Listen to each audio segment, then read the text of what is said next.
Order. Could I, before I call the next honourable member to speak, could I just say to the House that clearly a large number of honourable members are seeking to catch my eye still, and we are now running out of time. If honourable members could try to restrict their remarks to 10 minutes, or perhaps even a little less, we'll do our best to get as many people in as we possibly can. John Bercow. Thank you, Mr Deputy Speaker. It's a privilege to follow the Honourable Lady, the member for Slough, who made a trenchant, candid and persuasive speech. For me, at any rate, Mr Deputy Speaker, no more persuasive than when she was reminding the House of the effect of having larger numbers of women in this place, both upon the communities represented by those female members of Parliament and upon the country as a whole. In fact, I was casting my mind back and thinking of some of the people to whose past contributions and effectiveness she was referring, and I didn't disagree with any of the examples that she adumbrated to the House. In an earlier, wide-ranging and similarly powerful speech, Mr Deputy Speaker, the Honourable Lady, the member for East Dunbartonshire, made the perfectly fair point that parties must have the space within which to decide what their own approach is to be to increasing the number of female members of Parliament. With that, I don't disagree.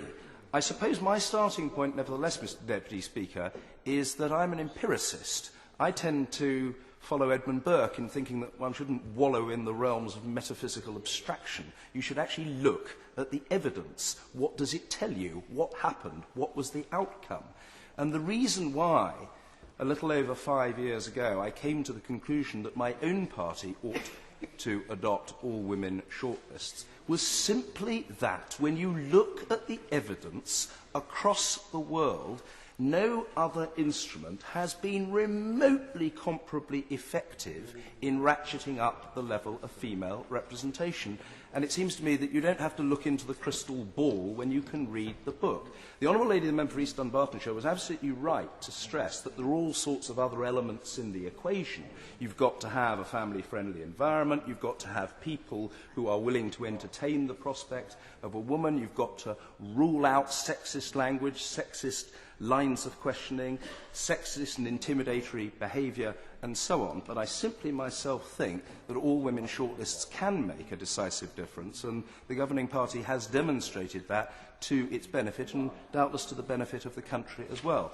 The other step that we could take, and it is frankly lamentable that after all these years of discussing it, Mr Deputy Speaker, we failed to do so, is to institute a proper, fully functioning, adequate creche facility in this House. It was a point I made, I know, by way of intervention on my honourable friend, the member for Epping Forest. I am surprised that it hasn't happened, because in many respects the Modernisation Committee has done a good job, and it seems extraordinary that this idea keeps slipping through the net. Of course, I give way to the Honourable Lady. Very much. I would like to add my support for that, I think, demand.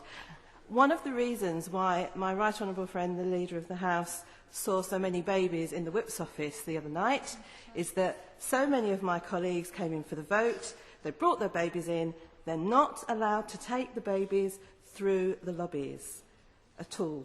They're all being breastfed, obviously not at the time, but that's an example of the inflexibility of this place, and that's one of the reasons why that suggestion would get my full support.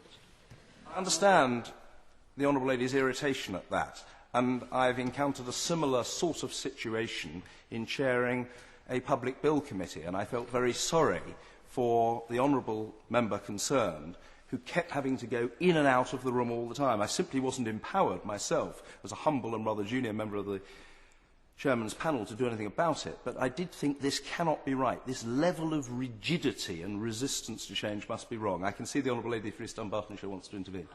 Very much grateful to the Honourable Gentleman. Does he accept, I mean, this is an issue of the creche that I believe he's co-sponsored an EDM about. It's an issue I've certainly raised in this House before. But while within this chamber the people who have almost by default turned up for a debate on International Women's Day are very supportive of this, does he not lament the fact that when this issue does get raised, in fact, is often met by loud groans from some honourable members who are perhaps living in a previous century? I think that the Honourable Lady is referring to those antediluvian souls who can still periodically be found in this House. She's right, it's a fair point, but I do think that the number of such people is in marked decline. The situation is improving all the time, and I've got a feeling my honourable friend, a distinguished representative of Her Majesty's Opposition Whip's office, wants to underline the point via an intervention. I'm happy for him to do so. I'm extremely grateful to my honourable friend, because what the honourable lady said really did strike a chord, because back in 1987, which was a generation ago, in my naivety, my honourable friend, the member for Sutton Coldfield, and the late Mo Molam tabled an early day motion calling for a creche here because more and more honourable members had children of school and preschool age. And the reaction we got from our colleagues was very antediluvian and archaic. I'm not surprised, but I want really to take this opportunity to pay tribute to my honourable friend, because my honourable friend knows that I've had my differences with him, and I start from a position of almost instinctive prejudice against him because he's a member of the Whip's office and I'm not very enthusiastic about Whips. But the fact is, my honourable friend is something of a progressive, and he's not even very secret about it. I've watched some things that he's been doing in recent times. I've heard some of the statements he's been making, and he's very sound, and he ought to be quite explicit about the fact, in front of members who have made reference to her today, that there is no more cogent and enthusiastic champion of Hillary Clinton than my honourable friend, the member for West Chelmsford, and upon that point we are in agreement. It's nice to have a bit of amity in the debate, and I say to honourable members, listen and note it while it lasts, because I don't agree with Whips very often. But I'm very conscious that we have been exhausted by Mr Deputy Speaker to keep our contributions brief, and lots of other people want to speak. So I'm going to try, very, very briefly, to highlight other points that I think are of interest. First, there's been quite a lot said about pay today, and rightly so. I politely put it to honourable and right honourable members that there are two issues here of particular importance. One is the minimum wage. A lot was said about its benefits, and members are absolutely right. And I, long ago, as the Honourable Lady, the member for Amber Valley knows, conceded that the opposition was wrong to oppose the national minimum wage. If it had been introduced at a very high level, it would have done damage. But it wasn't, so it didn't. And it is very much part of the mosaic of this country, which has redounded not only to the advantage of its recipients, but of the economy as a whole. But let's not be complacent. Yes, 660,000 women benefit from the uprating in the national minimum wage, and that is to the credit of the government. But as we speak, there are still 175,000 women in this country today who are being paid below the national minimum wage.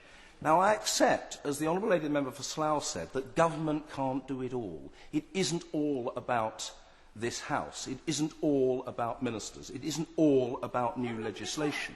In a moment. But we do have a responsibility to take account of and to try to do something to serve those who are really operating in the twilight zone, perhaps of the informal economy, who are deeply vulnerable, who are being consistently exploited. And whether it's through transparency, through publicity, through public education campaigns, or a judicious combination of all three, I'm not sure, but we mustn't forget those who are simply not getting their just entitlements. Of course, I give way to my honourable friend. Thank you, Mr Speaker. I apologise, Honourable Member, for having to take issue on his comments on the minimum wage. We do have the minimum wage, but I would take issue with the fact that it has not had the impact. Those women who earn the minimum wage also have to apply for working family tax credit because, in fact, unfortunately, the minimum wage does not suffice when bringing up a family. In fact, the minimum wage has had an impact, and what it has done is actually hidden, if you like, the true cost of bringing up a family for women and the true cost of living. And if we didn't have the minimum wage, perhaps the wage that was paid to these single women would actually be considerably higher. I find that a rather curious line of argument. If my honourable friend believes that the national minimum wage itself ought to be significantly higher, then that is a debate that one can have. But to blame the minimum wage for somehow contorting the labour market or disguising the costs of keeping up a family does seem to me to be a rather individualistic line of argument. I give way to my honourable friend. On that point, and I thank my honourable friend for giving way, the real tragedy is that over the past 10 years, the area where women work most is actually in part-time work. And in part-time work, we've seen almost no movement in terms of the differential between what women get paid and what men get paid, which I believe today is still around 40%. The differential is enormous, and I think members know that the differential is especially great amongst part-time employees. Yes. And then, ironically, the gender pay gap amongst part-time workers is even more pronounced in the public sector than it is in the private sector. Of course, there are a number of factors which explain the desperate disparities in pay which continue to exist. There are all sorts of factors involved. There are differences in capacity and skills resulting from historic under-recognition of the importance of training and career progression and qualifications and educational provision for women. There is the factor that a lot of women, for understandable reasons, are going into part-time work where, as I say, the gap is that much greater. There is the factor of women, very often because of other responsibilities, not being able to travel as far and therefore having a more limited set of jobs from which to choose. I think that we know that 60% of women work in a very, very restricted set of occupations, so the opportunities for them are not as great. There is the problem of occupational segregation. There is the problem within a workplace of segregation to boot. And all of these things have to be tackled. And my proposition, Mr. Deputy Speaker, is really this. As far as the government is concerned, as far as Parliament is concerned, as far as the Commission on Equality and Human Rights is concerned, a distinctive mindset is needed. And I suggest to honourable and right honourable members that our attitude should be that we are the friend where we are dealing with the private sector. We are the friend of the well-meaning but uninitiated employer, but we are the foe of the willfully non-compliant and incorrigibly discriminatory employer. Yeah. And if we operate on that basis, I think that we understand the sort of approach that we need to take to improve the situation. I just want to make, if I may, two other points very briefly. One has been made about rape crisis centres, and I feel very strongly that we could be in danger of kicking out the baby with the bathwater here. This is an incredibly important service operational across the whole of the country, and it is estimated that something in the order of half of the 32 centres could be lost altogether if funding cuts that have been decided upon are not reconsidered. Organisations need sustainable funding, and let me be unfashionable, Mr. Deputy Speaker, and say that, for my own part, I think that all of the political parties have been poisoned by the religion of localism to an excessive degree.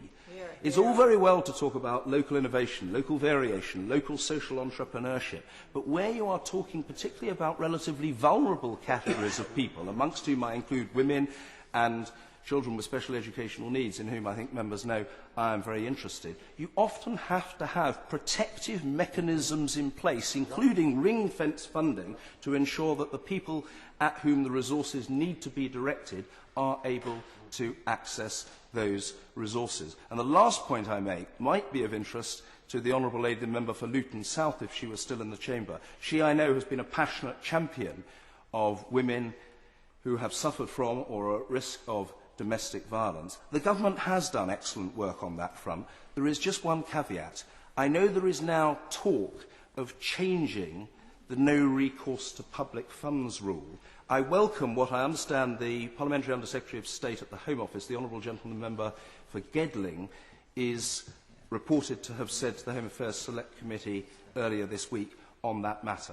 That said, I'm bothered about women of uncertain immigration status who don't qualify for public funds. Those people are extraordinarily vulnerable. They are scared witless. They daren't walk out on their sadistic, bestial, in some cases homicidal partners or husbands unless they know there is a safe refuge to which they can go. And if the government can turn its mind to this matter, recognising that you have the concern about the pull factor in immigration terms if you simply open the floodgates, but devising a practical, workable and equitable solution to this problem, I think that Amnesty International, End Violence Against Women, the Fawcett Society and a plethora of other organisations committed to the interests of women and in particular of vulnerable women would applaud the government, and they would be right to do so.